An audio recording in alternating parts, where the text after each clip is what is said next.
Welcome to Flag Football Talk 101. Well, I got takes.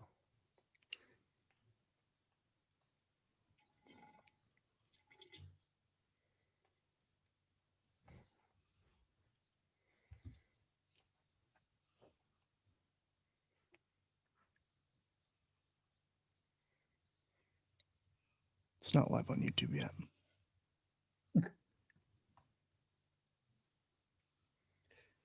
Cool.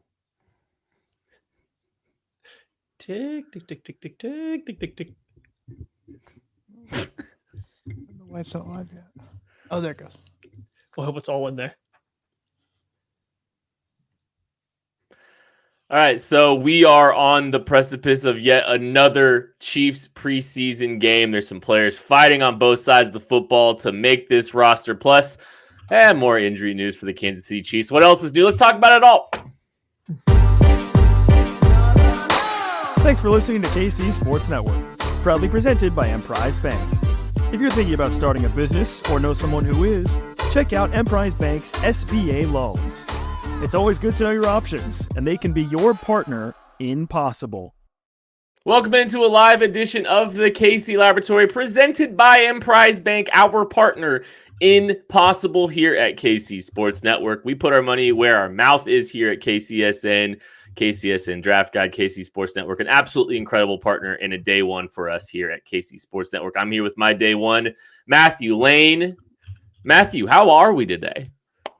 You know, we're doing pretty good.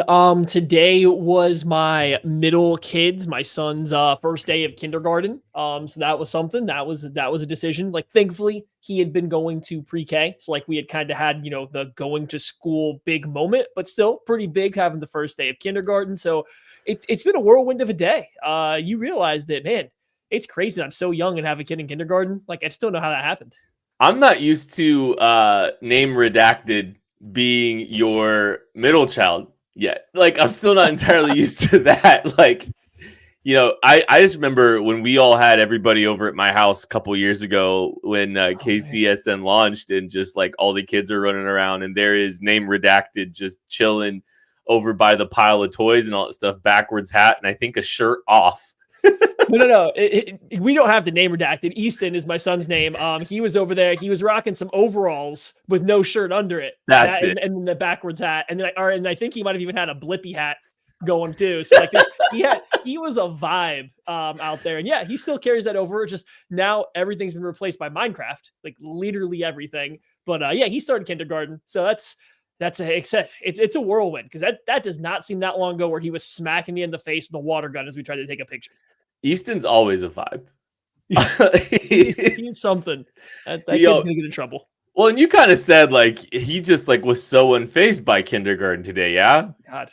Yeah, he's shy. Both my kids, my older two kids, are pretty shy. When like we're in public and stuff, they don't talk real loud. They don't want to speak to somebody unless they have to. But boy, it was time to go to kindergarten. The door opens. He just jumps out. Sister's supposed to walk him to class, and he just takes off and walks into school and waits for a teacher to take him off to his class before my daughter, Arden, was even getting out of the van. He just said, "Nope, I'm going to go do this now. Bye. Peace out." Didn't even look back to wave. I think it's funny how you define Arden as shy too, because like her and my son, like they hit it off so quickly, and they were just like, they were a whole vibe of themselves when they were all hanging out too. So yeah, I'm just surprised. I never would have defined Arden as shy, I guess. She did great there. I mean, no, she did. They really did get along. But yeah, no, it like school stuff. She's pretty shy. They're both just pretty shy. I think that because the way our lives went when COVID happened, and then we kind of moved out to the country a little bit while everything slowed down, I think it kind of like made them just not reclusive, but just shy. They didn't see as many people there for like a year and a half when you're in those formative years. So I think they're getting back to it now, but great kids in school now. I don't know how we got here. Yeah.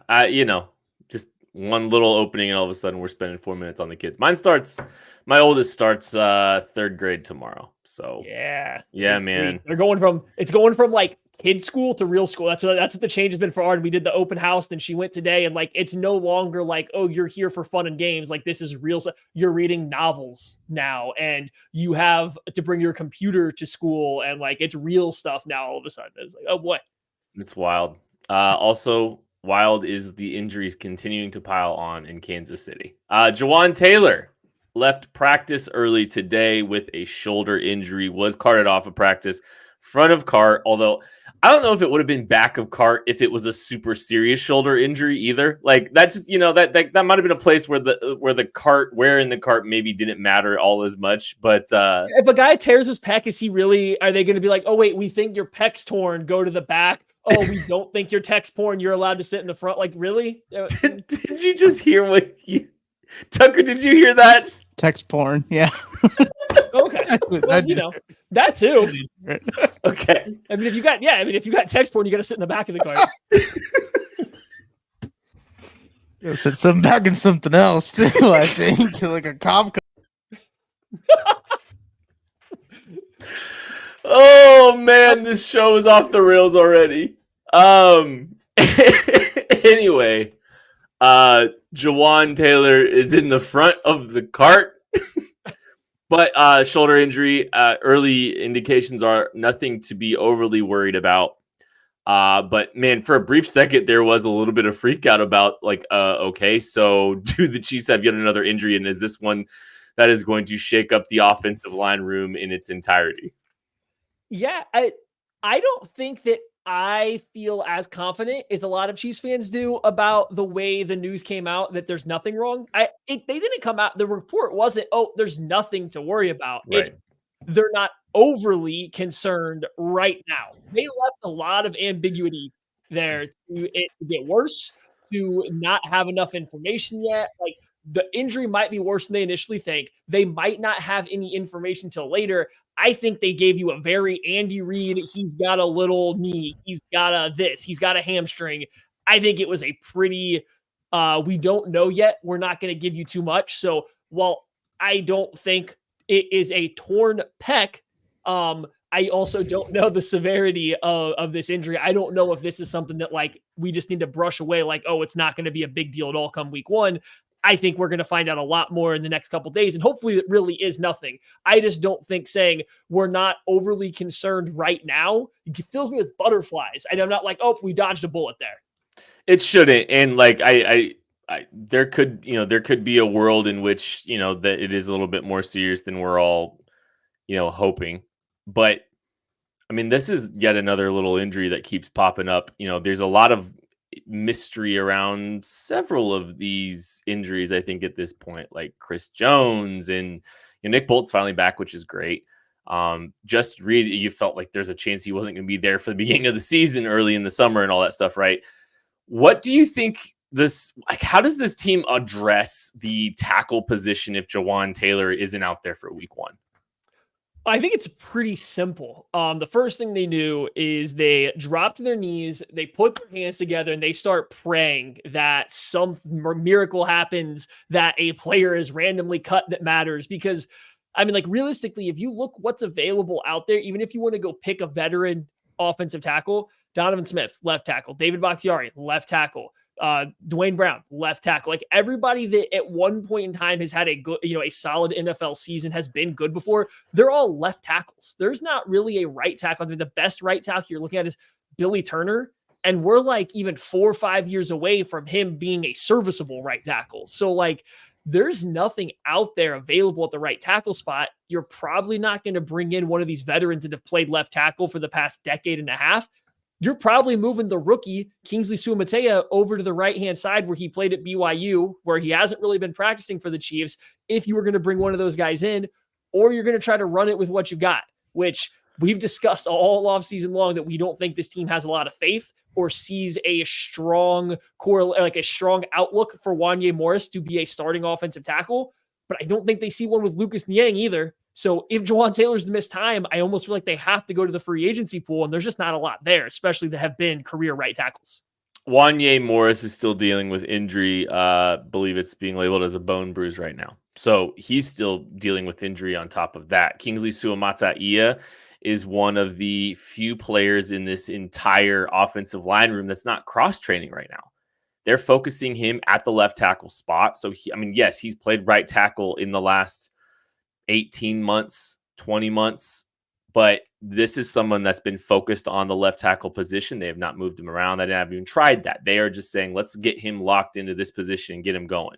So losing Jawaan Taylor for any amount of time does present some problems if he does wind up missing some time. And again, don't know. They're not overly concerned about it as of now. But, I mean, there's a lot of Chris Jones is out with a shoulder right now, and we haven't seen him for a little bit as well. So who knows what that actually, if there's a lot of, I think Matty said it perfectly. There's a lot of mystery, ambiguity around the timeline for the recovery of some of these players, and we're not getting a ton of clarity on them. And it doesn't really matter until 3 weeks from now when the Chiefs wind up, playing a game officially. But it's still like time's running out, and there's plenty of players on the injured list right now. And yeah, the Jawaan Taylor situation presents some challenges for sure, because you're right. Do you move?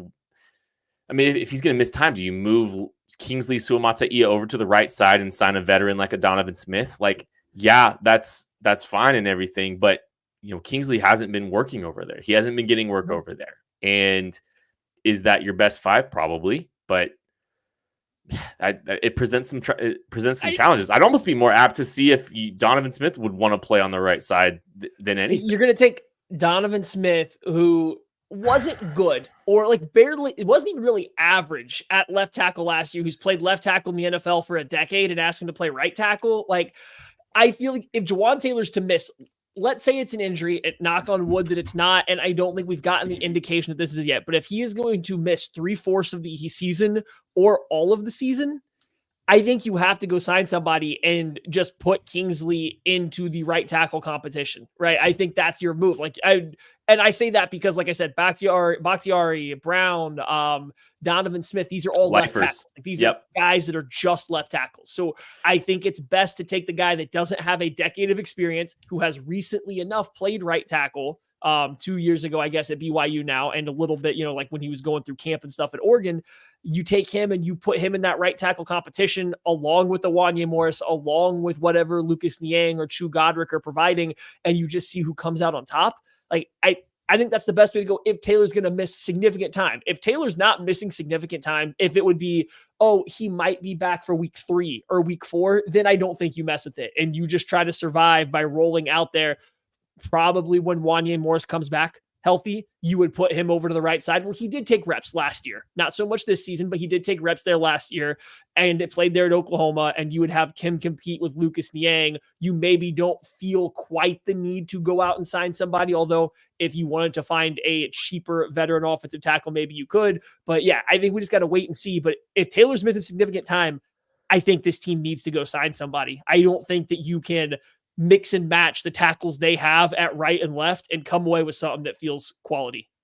Yeah, I agree. It's something you'd have to address it. And it's kind of interesting how we look at this team, and we've talked about, needing to maybe add a veteran at corner, maybe now needing to add a veteran at left tackle, maybe needing to add a veteran at defensive end. Like, there's been several different players in positions that we've said, like, this doesn't feel as settled as we've seen maybe historically for this team walking into week 1 of the season. It does feel like there's a little bit more uncertain. One of the trade targets that kind of popped up very recently in the last couple of days was Matthew Judon, the defensive end out of New England. He's a player that has had a very successful career to this point. He's been holding in New England, just going and showing up, but not participating in practices.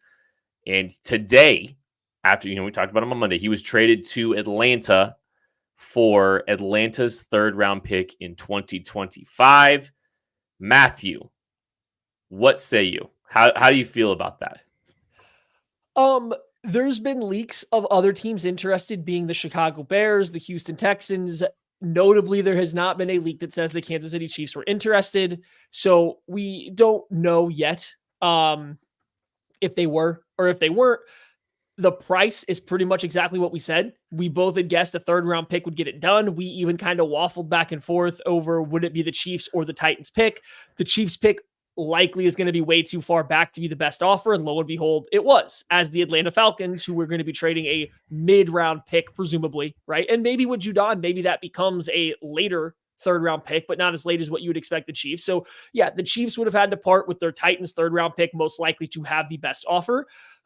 would I have done it? Absolutely. I would have done it in a heartbeat as long as Judon was willing to play out this year on his contract, or if you were able to re-sign him for, an extra year or two for a reasonable deal that doesn't crush the team. We will see what the contract situation plays out as. I would have given up a 3rd-round pick for 1 year of Matt Judon at $6.5 million. I don't know if Matt Judon would have agreed to play for $6.5 million for 1 year. So that's like what's really up in the air at this point in time. But I think we kind of nailed the value. He's going to a contender. So like they kind of did exactly what we thought might happen that we talked about earlier this week. Yep. Yeah, there's a lot of little pieces of information that haven't really come out yet about the Matthew Judon situation. One being, did he need a new contract to sign for, to execute this trade? The Falcons had to feel comfortable about his availability. So is he going to get a rework deal for this year? Is he getting a multi-year deal to play in Atlanta moving forward here? Like, that is one big piece of the puzzle that I think hasn't entirely been answered yet. But we know at least the compensation. And the compensation was a team that is probably mid to upper tier, I think in the pecking order when it's all said and done. I think the Titans pick in the 3rd round beats the Falcons pick if the New England Patriots, if Elliott Wolf is looking at the situation and someone's offering him the Titans 3rd round pick and someone's offering them Falcons pick, I think he would take the Titans pick from a compensation standpoint. If the Chiefs were willing to give up that pick, and in a vacuum, it's, there's maybe not a contract negotiation required, but it's just purely trade asset, I think the Titans pick probably gets it done over the Falcons. Is that fair? Yeah, I think so. I don't think the Patriots. So this is the way I look at it. I know some people are going to say the Patriots aren't going to trade Judon to a contending team that's in the AFC. I don't think it matters to them because they're not contending this year. Exactly. Or next year. Why? They're not contending when this trade matters. So I don't think if the Texans or the Chiefs came in with the best offer that they would turn that away. So if the Chiefs came out and offered the Titans 3rd round draft pick, yeah, I do think that the Patriots would have accepted that. And then, yeah, it's just a matter of what would be the contract situation with Judon. It's like, there's a lot of information we don't know. I think this is like, just kind of hey, it would have made a lot of sense for the Chiefs to do it. I understand why they haven't, especially if it comes out tomorrow when Judon signs this 3-year extension. The only problem is I'm looking through contracts. He's 32 right now. The last defensive end to sign a contract at like that age that's been substantial is Cameron Jordan, maybe. And that's with the team that he's spent his entire career with. So like who knows how much of that is like a lifetime contract. And that's still only $13 million a year. Yeah. Now, is Judon better? Has Judon been better than Cameron Jordan the last few seasons? Absolutely. But like 32-year-old defensive ends aren't making a ton. I guess Von Miller would have been one that would have signed a big fat deal around that age, right? It would have been Von Miller would be the only other guy. So unless you think you're giving him the Von Miller contract, which you can just look at that and say, hey, that didn't work out too well, buddy. It's like, I don't know. I don't know how expensive Judon's going to be, but I think you can at least tell yourself why the trade couldn't happen from the Chiefs' perspective. Yeah, well, and I think more information will come out, but just what we know to this point, I think, it would have required the Titans 3rd round pick if the Chiefs were going to do it. And it probably would have required a little bit more money. And the little bit more money, like maybe the Chiefs would have been willing to give up the Titans pick if it was just $6.5 million and Matthew Judon's going to play this year out and he's going to go get the bag from some other team in 2025. It would have been worth it to throw the Titans pick at it, I think. Perfection, really. Yeah, because that doesn't take away your flexibility to be able to make moves with the bevy of extensions that you're going to have to sign for some of the players like a Creed Humphrey and Nick Bolton, a Trey Smith potentially. Oh yeah, Trent McDuffie on down the pike here. George Karlaftis coming up. So, there's a chance all 5 of those are eligible for extensions in some capacity on the timeline next year. I mean, it is. That's what it is. You could extend Trent and George next year after this season. Oh, and by the way, Creed and Trey are up. Oh, by the way, Nick's up. So yeah, I think we kind of have an idea that it would have taken the Titans 3rd round pick to do. Mm-hmm. And at $6.5 million, that would have been nice to just have them for this year, solidify your position, solidify the defensive line in a big way. And that would have been nice. But I do anticipate that you're probably going to see more money added to Matthew Judon's contract. And that is probably going to be a barrier that was going to keep the Chiefs. I honestly, if it was something that was keeping him out of, or keeping him in Kansas City for 2025, maybe I don't know how in the Chiefs would have been on that scenario. Yeah.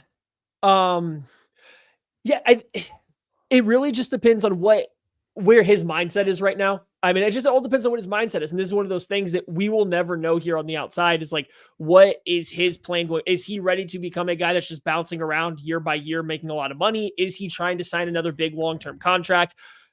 As you mentioned earlier, the Chiefs have a lot. They even mentioned it today. Borgonzi mentioned it when he was talking to the press, like, hey, we have all these guys we're ready to sign right now, but we might not. I mean, he pretty much said, hey, we might not be able to sign Creed Humphrey, Trey Smith, and Nick Bolton. Like, we would like to, but who's there? There's no guarantee we'll get them all. And then, as you said, George Karlaftis, Trent McDuffie, even Brian Cook, Leo Chenal, there's a whole wave of other guys coming up right after that. So, like, they're not in a position to, I think, lock themselves into a long-term deal to a 32-year-old edge rusher that if you are extending him, you probably are, I guess, looking north of like $15 million per year on him. And while I think he's probably worth it, if that was going to be a requirement for Judon to not accept the trade, to be happy with the trade, then yeah, that could have right there dipped the Chiefs out of it in general. But I am just fascinated to see, is he going to sign in Atlanta long-term or not? Because if it comes out that he doesn't, and it was just Atlanta traded a third-round pick to get 1 year of Matt Judon, it'll be a little bit of a gut punch if we get to the playoffs and the Chiefs pass rush starts stalling out, and all it would have taken was the Titans' third-round pick to have that guy for this year. I do trust that the Chiefs will address positions of concern as needed, though. Like, I do really believe in Brett Veach's desire to aggressively correct what might keep his team. And I mean, he did it in a small scale, he did it with McCole Hardman, and there's always a long-term outlook for this team. And this is a very tricky area of the Mahomes timeline to navigate, I think, right now, because they've drafted so well and there's a lot of players due for extensions here in the very near future. It is a very tricky area for him to navigate, but I do trust that they're going to do what they can in the constraints in which they have to fix anything that could keep them from winning a Super Bowl. And I don't think they're trying to play it cute. If they don't feel like they need defensive end in such a big way, then, hey, we'll find out. Or if they want to try to ride the wave until the trade deadline, that's also an approach to take too. They're going to have more flexibility at the trade deadline too, if they need to as well. So definitely worth paying attention to. Matthew Judon is off the block. And we're going to take a break. We'll be back right after this. Thanks for listening to KC Sports Network. Make sure you download our new app. Find it on the App Store or Google Play. Just search KC Sports Network. Entertain, educate, inform. KC Sports Network. We are coming up very close to the KCSN Foundation Golf Tournament. It is the third annual tournament out at Sunflower Hills Golf Course. It is on Saturday, September 7th, which is the Saturday after the Chiefs beat the Baltimore Ravens and drop a banner on their forehead. It's going to be a lot of fun. Cannot wait for that. It's going to be, you've got tacos and bourbon out there, Mission Tacos out there, Holiday Distillery is out there. Everyone that signs up for the golf tournament is getting a bottle of KCSN's barrel pick that we made out at Holiday Distillery. It is a delicious 7-year bourbon. Please sign up. We are over halfway full, so make sure you're getting your teams together, getting them in. I know some people have been trying to just make sure that they got their team on lock, but I'd hurry up and do that if you want to make sure that you get one of these spots. It's going to be an awesome time. We did get a super chat here from Doug NKS asking if Sky and Kadarius Toney are possible trade candidates. So I don't think Sky Moore is a trade candidate at this point. I think this is someone that's actually making the roster. If you listen to how he was spoken about today, if you listen to, you kind of see like where he was in the pecking order when Hollywood Brown was injured and the kind of confidence they have in his knowledge of the offense. I think he's a lock to make the roster. I think they want to keep him around, especially with the Hollywood Brown injury. Kadarius Toney has no trade value right now. Yes, correct. 0. The Chiefs 2 years ago traded a third-round pick, so the value of his comp pick, right? or was it just their 3rd round pick? I can't remember now. I think it was their compensatory pick. Yeah, so his value was the lowest of day 2 picks that you could have possibly given up. And since he's been with the Chiefs, he has not stayed healthy and actively cost them games. I don't think there's anybody left out there that is clinging to what their pre-draft evaluation over Kadarius Toney was. If he is cut, I think he will get a shot for teams. I don't think there's any team out there that is going to be really willing to part anything with him. The most I think you could see is when Lonnie Johnson was traded to the Chiefs, where it was like it was a conditional 7th round pick based around him playing. Maybe somebody offers that up, a conditional 7th round pick that says, if he makes our roster and plays 50% of the snaps for us, then we'll give you a 7. Like that hardly counts. So I don't think that he's got any trade value available. Sky Moore might actually have some trade value for the same reason that Kadarius Toney did. There might be a GM or a team out there that had a pre-draft eval on him that they still like him and they still like what he has, and they would be willing to give up something to get him. That said, to Kent's point, I am beginning to wonder if the Chiefs don't like him as an emergency policy for a Hollywood Brown, for a Xavier Worthy, for even a Rashee Rice, because when you listen, anytime they talk about him, it's his work ethic, it's how hard he works, it's how well he tries to work with and get along with the quarterbacks, and he knows the playbook. Those things do matter. As much as, we don't love what we've seen from him on the field, those things behind the scenes do matter. Tucker, you've been at camp. You're at camp today, and I believe you were the one that told me that Kadarius Toney was with the 3rd team for the entirety of practice, right? Yeah, which is different than what had been happening on Tuesday because he didn't do any team session on Tuesday. So not only is he going from being back in air quotes, right? He's not wearing the no contact, yellow no contact jersey Nate Taylor talked about on the Only Weird Games podcast yesterday. Not wearing the yellow no contact. He had full pads on and did not participate in team sessions at all on Tuesday. And on Wednesday, today, when we're recording this podcast, he was like exclusively with the 3s. Sounds like it's about done.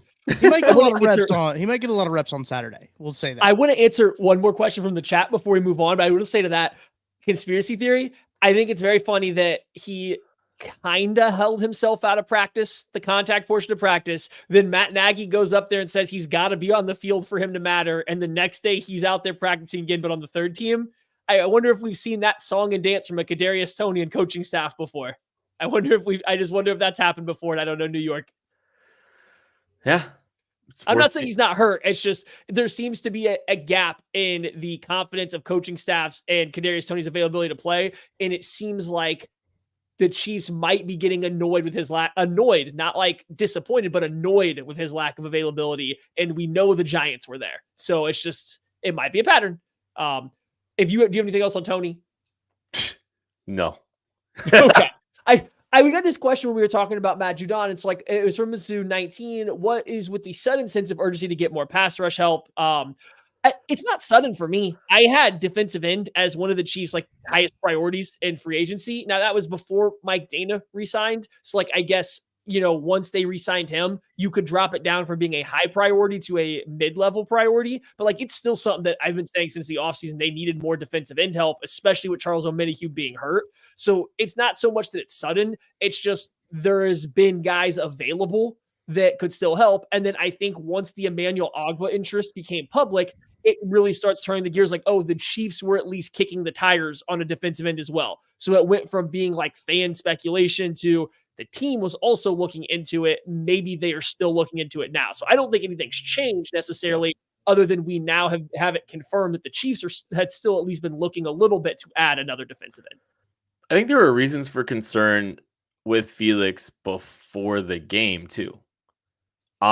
Not just in how C. Spagnuolo spoke about him, but some of the clips themselves have not been overwhelmingly positive towards this is a guy that can play on 3 downs and contribute in that capacity, and that's his developmental arc.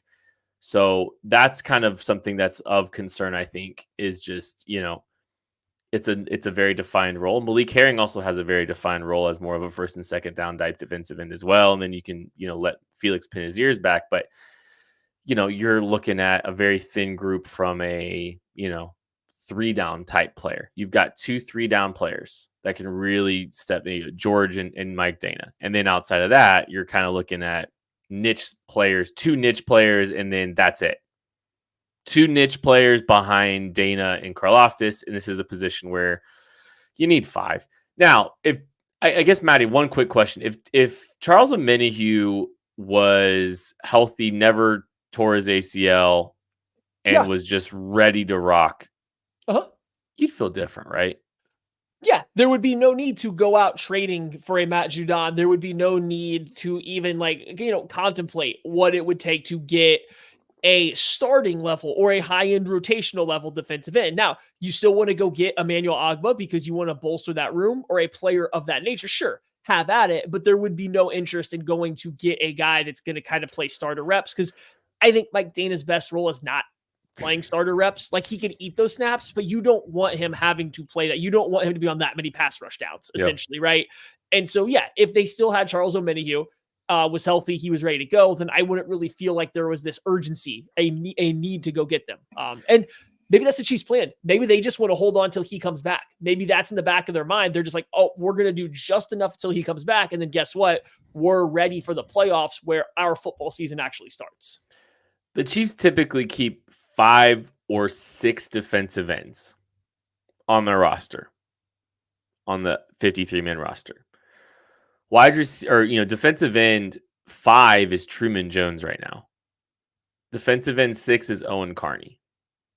So, I mean, if you're seeing this team keep as many as 6, I mean, that's not happening this year. I see 5 rosterable, and then Truman Jones on need more. I mean, no more than merit to this point, if that's the case. Like, they're very thin on what Steve Spagnuolo typically prefers a defensive end.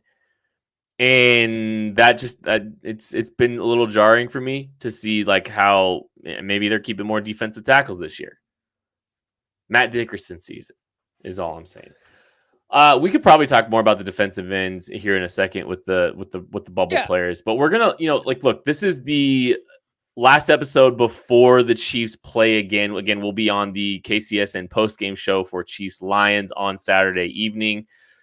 But this is our chance to talk a little bit about some of the players that are maybe on the bubble here, needing to continue to ascend or continue to have good performances, or need good performances to stay relevant here when it comes to they're staying in the 53-man roster perspective.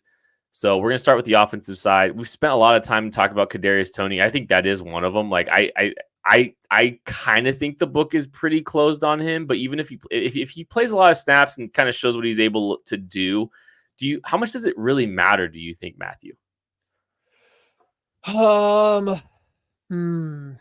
Not okay. Let's just do the wide receivers as a whole, because I think you got to package everything together, because I think we are getting really tight onto the roster, like the amount of players here that we're looking at, right? So let's just do the tight ends as a whole, or the wide receivers as a whole, because there's a lot of guys in the bubble. We know the 4 locks, right? We know Hollywood Brown, as of right now, he's not starting the season on IR, so he's still counting against it. Rashee Rice, Xavier Worthy, Justyn Watson. I think we know those guys are locks. They will be rostered. Yes. And please let me clarify. It's 4 to 6 weeks projected for a Hollywood Brown. He is going to be on the 53-man roster. I have a hard time believing that this team is going to, roster him and then IR him, which you're still having to roster him. They can you can IR a player in the preseason now. If they think he's going to be closer to that 6 weeks and might miss 4 games, I think they can put him on the IR before the season starts now, if I'm not mistaken. And he doesn't. Tucker's nodding his head. Is that a no? If somebody can look up the rule, I'm pretty sure I had seen that. It's one of the rule changes this year. I'm going to look it up. Yeah, I know you can at least do 2. Anyway, we'll come back to that. But either way, we know those 4 are making it.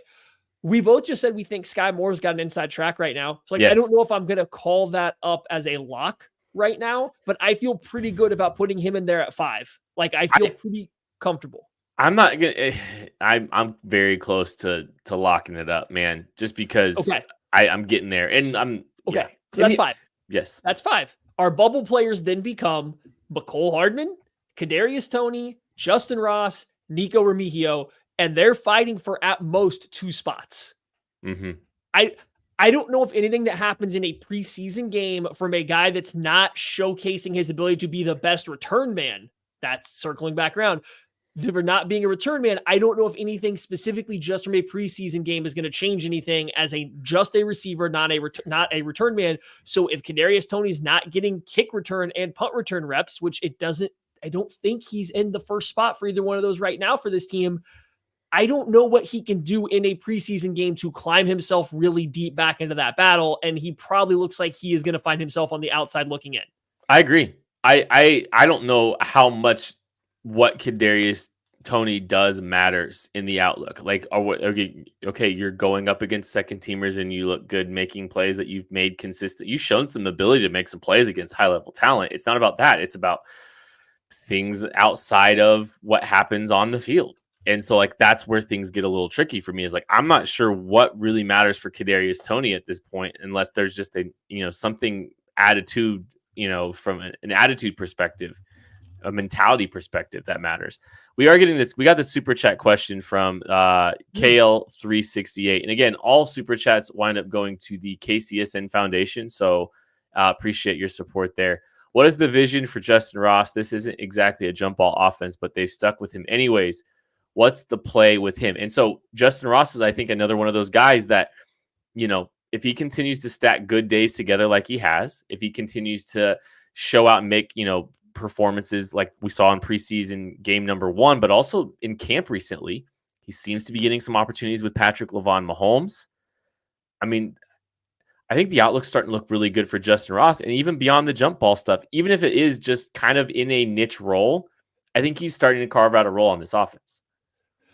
Yeah. So like we mentioned the 4 bubble kind of wide receivers, I feel like Justyn Ross is the other guy that probably has the most stock up as of right now. And part of that's just because we've kind of seen the Chiefs have been doing a lot of red zone this week and during camp. So, he had a strong performance in the preseason game showing off, a nice catch. But then this week's been a lot of red zone stuff at training camp, which means Justyn Ross gets to really shine. And he has, like, don't get me wrong, he really has. So it's been a strong week of practice for him specifically. And so, yeah, I think his stock is also the most up. And if you were looking very purely for a wide receiver, a guy to catch passes, nothing to do with special teams, just catch passes at this point, he makes some sense to be the guy that kind of replaces the MVS role a little bit, the guy that provides a backup plan to, I know they've already said Justin Watson's like the backup plan to Hollywood Brown, but if you look at how Justin Watson was used last year, if you want somebody else that can be used in a similar way, that's going to be Justyn Ross. So I think there's a very clear path for him on this roster, and it's a bonus that he is willing or has been willing to play special teams. He's been part of the kick coverage unit. Last year, I believe he did some kick coverage as well, or some kick return as well. So, yeah, I think the pathway is opening up for Justyn Ross, and it's just a bonus on top that he does have a very clear use for this team to slap him down in the red zone. If you want to just use him as a jump ball type guy, as a backline type of receiver, there's a clear path there's a clear role for him within like the starting rotation. But I also think his pathway to being in this wide receiver room is kind of opening up a little bit. I do too. And I think it's a credit to him. I saw Carrington Harrison posting some comments just the other day, and it was interesting. Like, just kind of the perception of some of the receivers from 2023. I think a lot of people clump the receivers from 2023 as like this just entity that's a curse word, right? But there are pieces and bright spots from that room. Like Rashee Rice ascended out of the trials of the 2023 receiver room.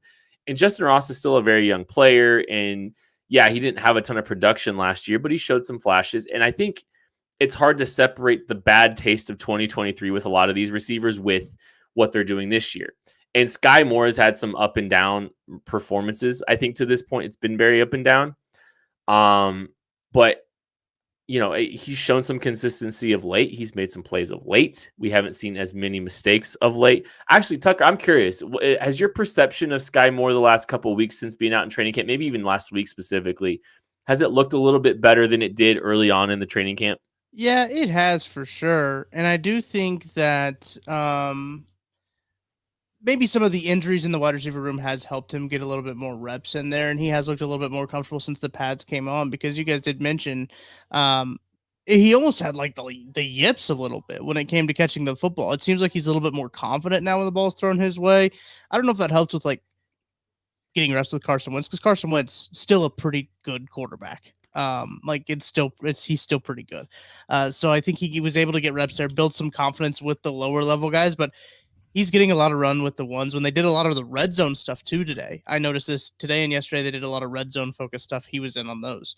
And Justyn Ross obviously getting in on the red zone stuff as well, just because of his body type and everything like that. But I was very interested in Sky Moore's usage since he's been available. That's been the big thing, is that he's been available, and that there's some wide receivers in that wide receiver room that just haven't been. Yeah, so I don't know. It's maybe, I think it's hard to separate the feelings that we have from that team last year in the receiver room to now. And I think Justyn Ross is a guy that has shown out a little bit. And so he showed out in the games a little bit. So, I think there's a role for him potentially. And this was a guy that's super talented coming out of college too. This isn't like we've talked about it before. Freshman year, Justyn Ross at Clemson looked like a guy that was on the track to be a first round pick. Injuries have kind of sapped him of some opportunities, but this is still a very young kid. Yeah, no, he is. And I wanted to go back to your point, like you were talking about, why is the hype a little more dead for Justyn Ross this year than last year? Well, because the wide receiver room was pretty bad last year, and he didn't really crack into a significant role. So I think it's just the stigma is, like you said, everything about the room was bad, and he wasn't even the best part of what was bad. Now his year in the middle of it got interrupted. So that is worth considering. I also think, and I'm not trying to throw cold water on the Justyn Ross thing. Like I said, I think that he is going to, I think he's trending towards making this roster. I think that his body type and his role as a receiver has a very clear spot on this team. That said, I also think it's a very, very, very narrow scope for a spot. His role as a wide receiver is very narrow. It is jump balls. It is a vertical route runner. It's not creating a lot of separation. It's just kind of giving him a chance to win.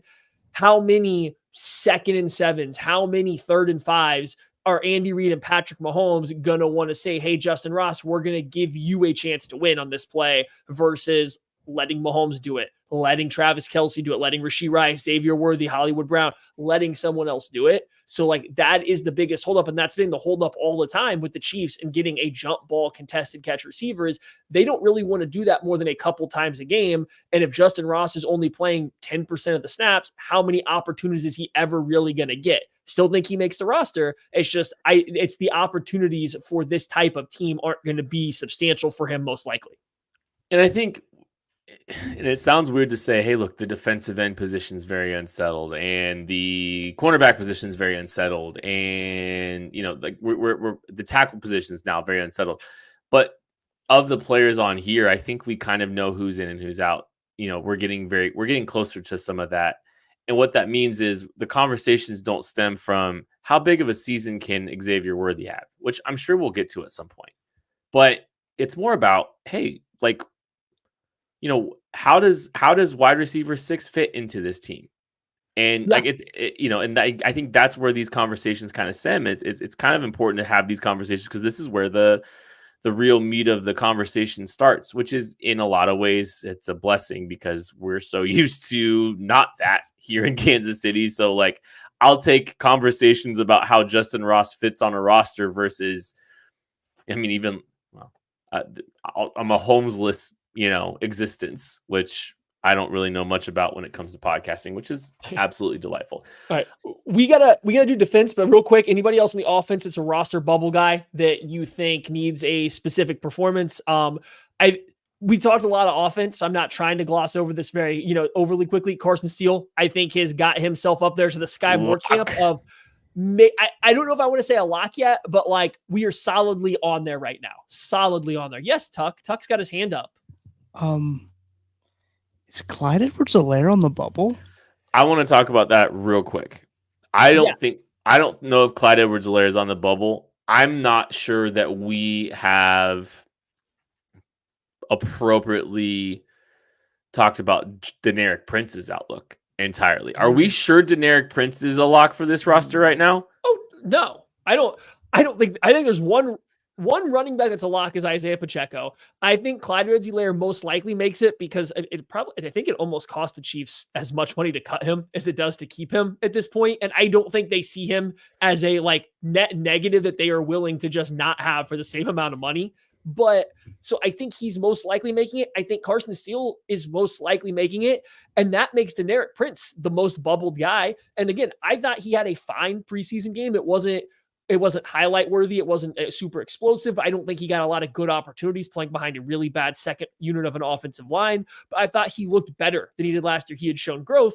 I just think he's the guy that needs to do something, and it might be in games for him versus practice. He's been impressive in practice for 2 years now. He probably needs to show something in a game, one of these next 2 games, if he's going to really push that spot, or if not, this goes back to my whole point. Hey, maybe we keep those 4 tight ends and touchdown machine Irv Smith, who just catches touchdowns left and right in practice, can make the roster over Deneric Prince. Tucker, do you have something? Yeah, I'm going back to Clyde Edwards-Helaire's contract point. He has a cap hit of 1.6 million. His dead cap is 1.3, so it would not do anything. Yeah. He wouldn't be a cap cut casually. He wouldn't be a cap cut casually. They would just do it because they don't want him whatsoever, and that's a possibility. I just don't think they see him. I think he's too good for vibes. I think he's a vibe guy. You got to keep him in there for vibe guys. He played well down the stretch last year too. I think Clyde's more safe right now than Deneric, and I think we overstated Deneric to this point where it got to moving day. Actually, I think Matt Derrick cited it as moving day, which I think is great. Like the first practices after, and I think we talked about this on Monday, the first practices after the first game are pretty important. It kind of helps you identify changes that, can stick. It's no longer, Herb Miller's playing corner with the ones, it's like, let's start paring this down a little bit. There's only a few practices left in St. Joe. You start getting a little bit of idea of where things are heading. And I think credit to Matt Derrick. I think you called it moving day. Deneric Prince was getting a lot of run before game 1, and it might have just been out of necessity, perhaps because Carson Steele is seeing some run now. He's getting reps with the first and second team.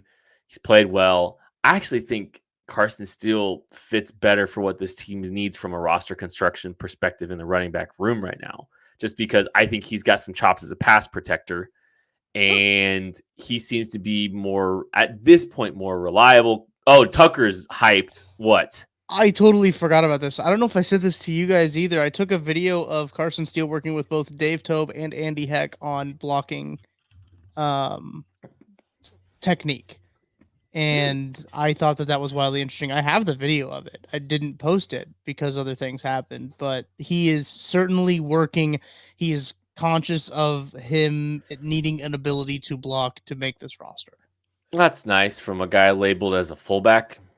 I think that Deneric Prince provides a receiving ability that the other running backs haven't exactly shown, and a big play potential. So I think you can look at every running back on this roster, because Pacheco's obviously the lock. He's kind of the everything. You can look at all 3 other guys in contention for these spots and say they provide something the others don't. Clyde, I don't say this entirely in jest, but a little bit of jest, a lot of vibes, a lot of playbook knowledge. The Deneric Prince, receiving ability, explosive, dynamic runner that might pair well with Pacheco, although Pacheco looked pretty spry with that lack of weight, or losing some weight. And then Carson Steele, a little bit more reliable, a little bit more physical. They all bring, I think, a little something else. In the perfect world, I'm not keeping Clyde Edwards-Helaire and I'm keeping the other 2, and we're just going to make it work. I just don't know if the Chiefs will. So yeah, I do think Deneric Prince is most likely on the bubble, and he might be competing not against running backs. He might be competing against somebody like Irv Smith for a final roster spot, or competing against a 7th wide receiver. It might not be a running back versus running back competition spot for that final offensive roster spot. And I think there was a general concern about football IQ from Deneric Prince last year that even showed up in some of the preseason games. Do you feel like that's been quelled? Because I think that's, yes. You feel it's been quelled. I mean, what do we have really to go on? I have one preseason game in which I didn't see the same glaring run ID mistakes that we saw last year. When he was asked to run inside zone, he pressed the hole and then tried to make the right cut, and he was swallowed up by 5 guys because they couldn't block anybody. He was doing the right stuff on his run plays that we could tell, for as bad as it was blocked. So I guess, do I feel 100% confident that it is fixed? No, but did I see noticeable improvement from it when he was a rookie? Yes. I still saw, some of the general unawareness of the rules in special teams and stuff like that. It just brought me back to some of the things that you're just a little bit worried about from a football IQ perspective last year. And maybe it's just a little scar tissue from some of what we saw during the preseason, but last year, but I don't know. That's just kind of it's just in the back of my head a little bit. So that's just something I'm kind of paying attention to a little bit there. We should probably move on to the defensive side of the ball. We're going to have to go over 60 minutes. You got to break your own rule here. We got to go over 60 because we can't leaves this podcast and you we never talk about We can't defense. snub the defense like this. So we got to go over 60 now. This is on you. I see Craig has DM'd us during this show. He should just jump on. Is all I'm saying. I believe is driving home to get food while we record this. I don't think he can jump on. That might be the perfect time. On the bubble. Timeout. Speaking of Wednesdays, next Wednesday is going to be a lot of fun. A little tease. Oh, yeah. It's not Craig, but it's going to be a lot of fun. I can't wait. I'm looking forward to it. Anyways, continue. Okay. Defensive players on the bubble. You might have lucked out. I don't know if there's that many defensive players on the bubble to talk about. There's not as fun to fit the battles to talk about on the defensive side of the ball for bubble because I think for the most part, there's some issues. Who cornerback 2 and cornerback 3 are an issue. Ask Dave Merritt. Who the defensive end 2 and 3 are is an issue. Watch them try to rush the passer. But I don't know if we're that confused over who's making this roster, right? I mean, is there anybody that stands out to you as wow, I'm really stuck on who's making it here? I'm very fascinated about how many defensive ends this team keeps. And I'm very fascinated who defensive end 5 is. So that's one of them. For who's me, the competition? It's Truman Jones. Who's he competing with? That's my thing, man. I don't know if I've seen anything. I'm a Truman Jones fan. I think we put a 5th round pick or something like that in the KCSN draft guide. I know you've comped him to a Mike Dana type player. I know he's liked there, but as far as a rosterable 53-man roster player right now, I don't know if we've seen anything from him to this point to say this guy deserves to be on the 53-man roster for the Kansas City Chiefs. And it's I want to see if Truman Jones shows that he's worth being the defensive end 5 for this team right now. And that's one of the big questions I have is just is this a rosterable player in the NFL? And if not, why aren't the Chiefs looking heavily at finding another guy to add to that room? Again, we know they're in on Ogba, or we're in on Ogba. So I don't know, man. I think Truman Jones is one of the one I'm paying the most attention to. Yeah, I mean, he could definitely have a strong performance that really pushes him to. I don't know if he's outside the bubble or inside the bubble right now, right? I don't know where he sits. He's clearly the only other defensive end they have right now competing for that final spot, but he's competing against defensive tackles. He's competing against Neil Farrell and Matt Dickerson, I guess, to be your 9th defensive lineman. He's not really competing against any other defensive ends. So I don't know if he can come out and play so good that it will change. I think the bigger issue is if they can't stop the run and they need more beef, he's going to lose out to Neil Farrell or Matt Dickerson or the other defensive tackle. Or if they can't rush the passer on the interior, he's going to lose out, not because of his play necessarily, but because of his position. He can help himself. But I don't know. I don't know what all he can do because it looks like the competition might between 2 positions. I guess that takes me to the D tackle spot. Neil Farrell, the coaching staff still says really nice things about Neil Farrell. And I don't think his preseason game was bad by any stretch of the imagination, but it didn't stand out.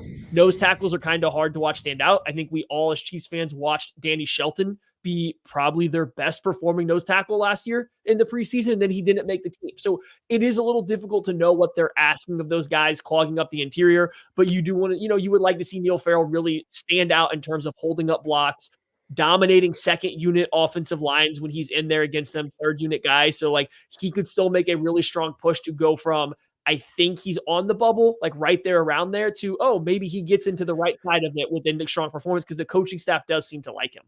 I'm just so fascinated by how this team is going to approach. It just seems like this year could be something where it feels like they're letting talent walk at positions or they're keeping them and making exceptions to how they typically build their roster. Does it not feel like that to you right now? Yeah, I mean, I guess a little bit.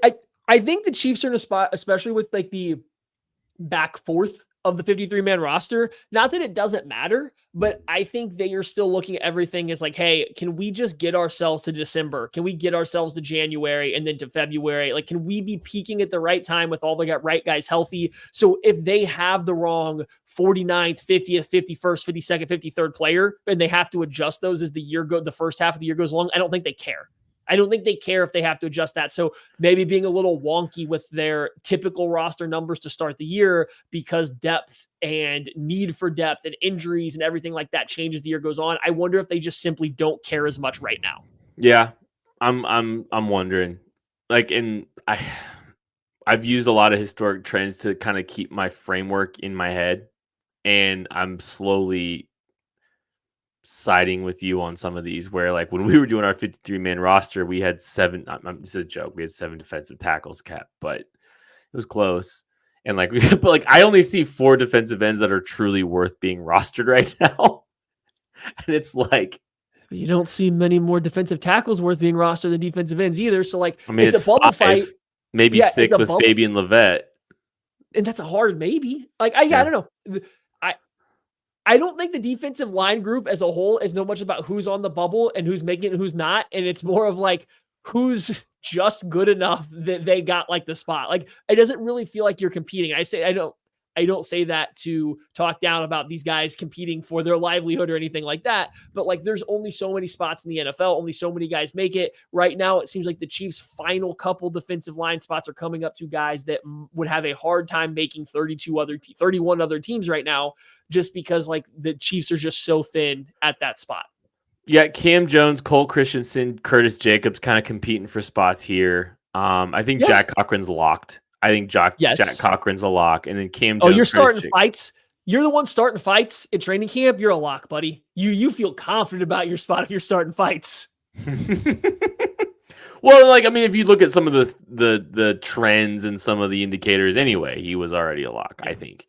But you know, Cam Jones, Curtis Jacobs, Cole Christensen seems like he's more in position, even though the Chiefs released him this offseason and brought him back. It seems like there's a chance like he's very firmly in the mix of making this 53-man roster. I don't know. I still feel pretty strongly that Cam Jones makes this team. He played a lot of special team snaps. I liked it when he had to play last year, and especially that final game where he played a lot of snaps. He flashed, he made plays. I think he's a guy that you want to keep on your team as a special teams player, and maybe you can mold him into being a Leo Chanel type replacement if you can't keep him, just being like the guy providing the physical downhill kind of run thumping ability from Cam Jones. So I still kind of like him to make it. Maybe if you want to keep that extra guy and you're trying to decide between a Cole Christensen and a Curtis Jacobs, you can start to look at, okay, what does a Cochran do? What does a Cam Jones do? And how can they replace the guys ahead of them in case of injury? Do we need the guy that's been here a little bit more in Christensen that we probably feel better about playing all of these roles? Or would we rather have Curtis Jacobs who can be like hyper utilized in a very specific role that we maybe don't have? I'm leaning Curtis Jacobs because I actually thought he looked decent in the preseason game. Yeah. I'm leaning him right now, but like I think it's kind of a hard one to pick and choose right now. Tucker D. Franklin, I do have a very important question for you here. Yeah. You look like you're about to get up for a second. So no, like, my ring light died on me. I don't know. I might have to buy a new ring light on Amazon because it just died on me. Well, the good news for this show is you don't have to use your ring light on the camera. Yeah. Kamal Hadden only got 7 snaps in the first preseason game. Yeah. What's his outlook look like when it comes to just like where he's playing in the rotation? Is he just a firm third team guy? Yeah, pretty much. I usually only see him and really only notice him during like one-on-ones. And as I told you guys earlier today in the DMs, a lot of times during those offensive or the wide receiver and D-back one-on-ones, you're getting the fringe guys like Kyle Sheets is going up there and running a whole lot of routes.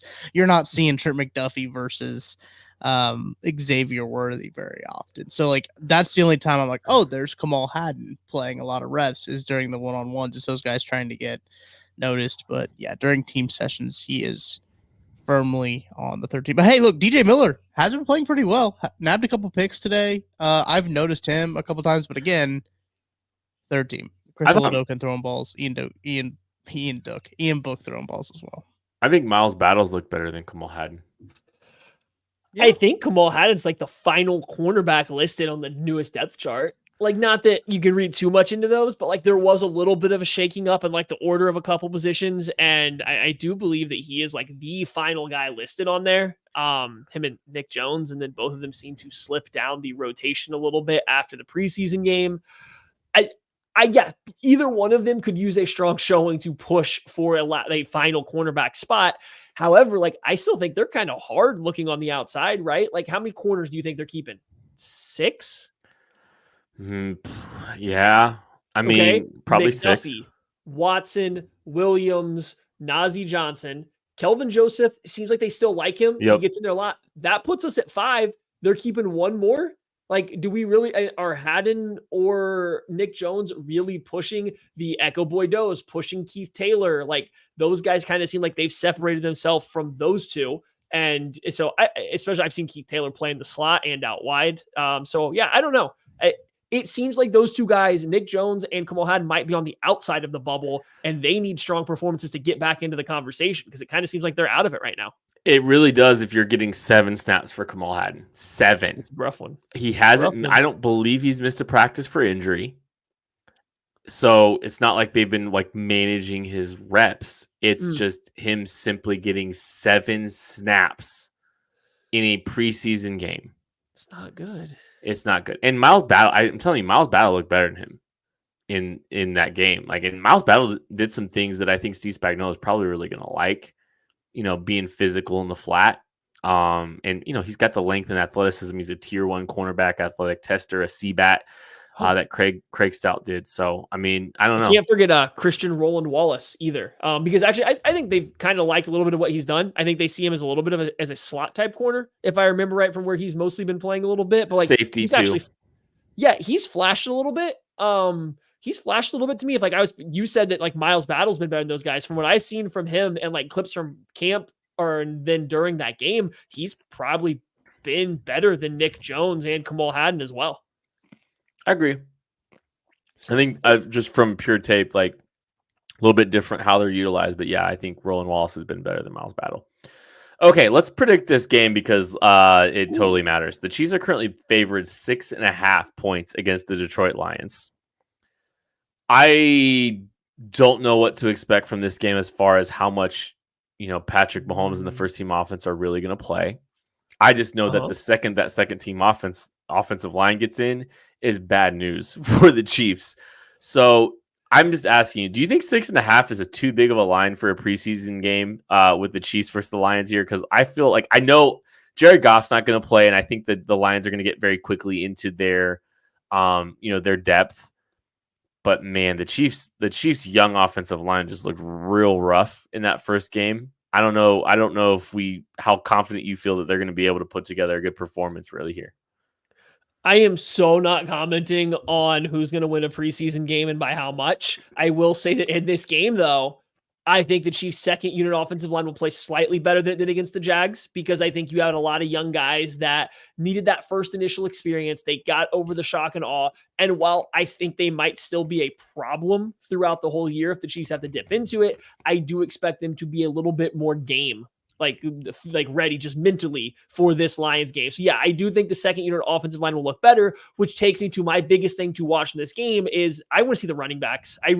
I want to see if Carson Steele can continue to put up a performance like did. He had some really bad run blocking and he made the most of it. Deneric Pins had really bad run blocking and he didn't make the most of it. It was also a lot of zone for Prince, a lot of gap stuff for Carson Steele, thing. Yeah, Eddie, exactly. Our guy Eddie High out here. Exactly. Imagine betting this game. I want to see what I want to see the running backs kind of look like. I think that'll be big. I want to see if Carson Steele can continue the momentum with a little bit better blocking.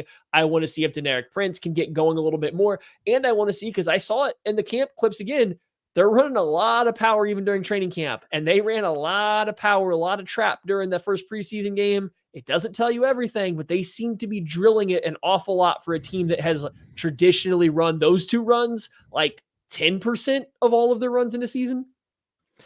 Who plays right tackle with the ones? Lucas Niang. I don't think Jawaan Taylor's going to play in this game for sure. I mean, There's if he no had a card off, chance. unless he comes back tomorrow and he just like realistically had a shoulder injury because like, he had a mosquito bite. I think Lucas Niang is your first right tackle on the field. I have a feeling it's not a mosquito bite on the shoulder, but You don't think so? I don't. I heard Mpox is a thing now. Maybe it's that. I don't know. Did you hear that? That's going to do it for the Casey Laboratory. Thank you all so much for listening. We love you. We appreciate you. We'll catch you later. You ever heard about Mpox? So you don't have a torn pec.